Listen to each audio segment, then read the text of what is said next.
Many salesmen consider their customers foolish or crazy because they often meet people who come just to waste their time. Some customers walk into showrooms only to pass time and then leave without buying anything. But a true salesman must never forget one golden rule. You can only sell to someone who really needs your product, not to everyone. No matter which company you work for or what you sell, this is your business. The better you make it, the more effort and time you invest, the more customers will come back to you. The author emphasizes that people usually buy more through feelings than through logic. Imagine that every person you meet has an invisible sign around their neck that says, "Make me feel important." If you can do that, you will succeed not only in sales but also in life.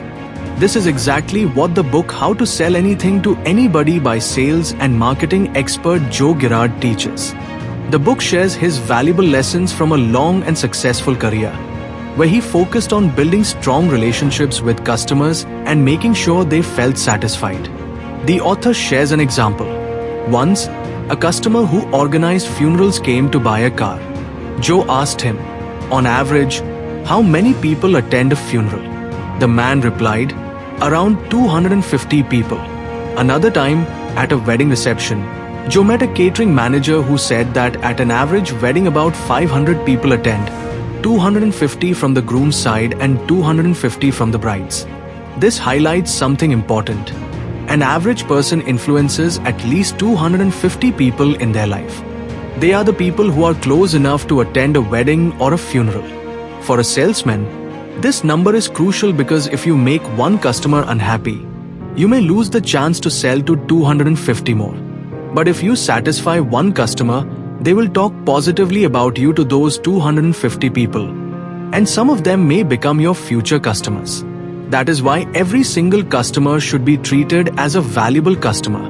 When a salesman begins his career, selling the first few pieces is easy. He may buy one product for himself and sell 2 or 3 to his relatives or friends. But the real challenge begins when those contacts are exhausted. The true test of a salesman is when he can sell beyond his close circle, to complete strangers. And the biggest question arises, how do you convert a stranger into a customer? The first step is to prepare a list of prospects. Think of people you regularly meet, your grocer, your gas station attendant, the clothing shop owner, or anyone you pay money to for services. These people are already selling something to you. So why not approach them to introduce your product? Phone calls are another huge challenge. Companies often give salesmen lists of names of people they don't even know. The problem is that 99% of these people don't want to talk and hang up immediately.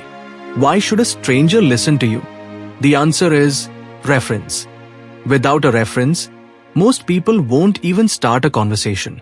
Joe Girard explains that he always used references while making calls.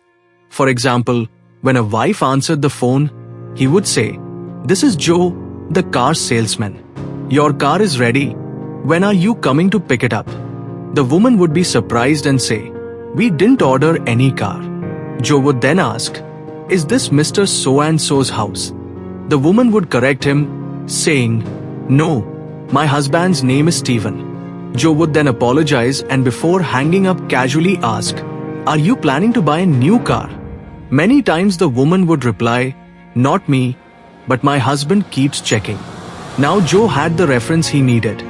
He would later call the husband, saying, "I spoke to your wife. She mentioned you're thinking about a car." Because of the reference, the man would talk. And even if he wasn't planning immediately, Joe would note all details and call again months later to turn him into a customer. This is how he turns strangers into prospects. Another method is sending letters or emails. Most salesmen fill their letters with advertisements and templates, which people rarely read. They throw them in the trash or delete them. Joe's strategy was different. He never forced a sale in his letters. Instead, he focused on addressing problems and their solutions. On birthdays, anniversaries, or festivals, he sent simple greeting cards or letters without ads. He did this 12 times a year, once every month. This way, his name kept showing up in the customer's life regularly, And people always remembered who Joe Girard was and what he did. Handing out business cards was another simple but powerful technique. Joe always kept cards with him. Whoever he met, he gave them a card. At football matches, when the crowd cheered for a goal, he threw handfuls of his cards into the air. They rained down into the crowd, making sure many people knew who he was. Customers must always be made to feel like winners. When they enter a showroom, they often feel nervous and suspicious, thinking the salesman just wants to take their money. That's why they say, "We are just looking." If you push too hard, they might leave after paying a small token just to escape. But if you listen, understand their needs, and give them value, they will leave satisfied, seeing you as a friend, and will return again. Joe also warns about the gossip club. In every company, some salesmen waste time talking instead of selling. If you join them, your results will suffer. Joe recalls how, when he started, he had no data or customer list. So he pulled numbers from the telephone directory and began calling people. Slowly, customers began coming to him because of his persistence. The golden rule is simple. Avoid wasting time and focus on actions that bring sales. Now comes the idea of letting customers experience your product. Joe explains how the first time he drove a Mercedes, it wasn't his own car. He was with a friend at the showroom, and though he couldn't afford it then, the feeling of driving that car stayed with him. Years later, when he had the budget, that very feeling pushed him to buy it. This shows why it's critical to let customers experience your product. Whether it's a car, a phone, a TV, or even insurance, when customers can touch, test, or emotionally feel the product, they are far more likely to buy it. Joe believed in letting customers experience the product rather than talking too much. When he sold cars, he simply put people behind the wheel and let them drive. The less he talked, the more the customer felt connected to the car. The customer would then say things like, "This is smooth, my kids would love this," or "This fits my family perfectly." At that moment, the product was already selling itself. Every salesman should look for ways to let customers see, touch, smell, or feel what they're buying. Never make the customer feel pressured. If a customer wanted to drive farther during a test drive, Joe never said no. He let them drive as long as they wanted. The longer they drove, the more they appreciated his kindness and developed gratitude towards him, making them more likely to buy. Gratitude creates loyalty, and loyalty drives sales. But what about honesty? Joe says honesty is indeed the best policy, but with wisdom. It's a policy, not a rigid law. Sometimes telling partial truth is enough. For example, if a customer called asking if a specific car model was available, Joe would say, "Yes, we can get it for you. We also have related models available today." Maybe that model wasn't in his showroom, but he could easily get it from another dealer nearby. The point was to get the customer into the showroom. Once there, chances of a sale increased dramatically. Another important principle is making the customer feel like a winner.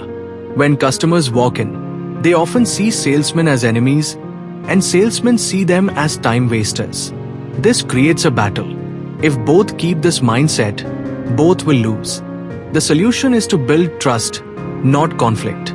Listen to the customer, understand their worries, and make them feel that buying from you was a smart decision. Joe repeats the 250 people rule. Every customer represents 250 more. If one leaves unhappy, negative word spreads to all 250. But if one leaves happy, you may gain access to all 250 as potential future buyers.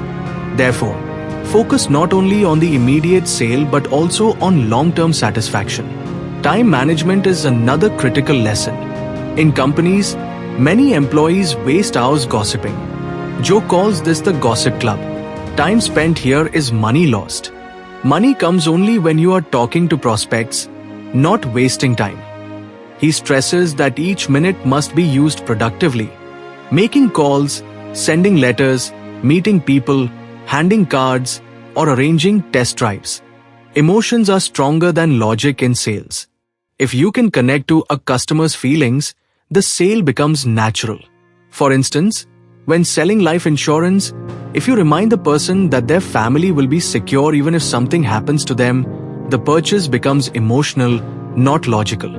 Customers act faster when their heart is convinced, not just their brain. Persistence is equally powerful. No method works instantly. Whether calling, emailing, or meeting prospects, consistency is key. Joe sent letters every month, even when customers didn't reply. Over time, those same people became loyal clients. Small, repeated efforts build trust. Most importantly, treat your work seriously. Whether you're working for someone else or running your own business, treat it as yours. The more seriously you take it, the more it grows. If you waste time, you lose money. Sales is about building relationships, trust, and consistency. In summary, the book teaches: treat every customer as valuable because they influence many others. Use references, phone calls, emails, and business cards to reach strangers. Give customers a chance to experience your product. Make them feel like winners, not victims. Avoid gossip clubs and focus only on productive actions. Be honest, but also smart. Connect with emotions more than logic. And above all, be consistent and persistent.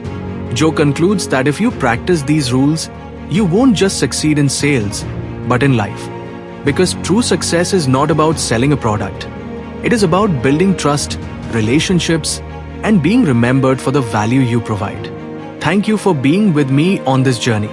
If you learned something new from this, then do like, share, and subscribe.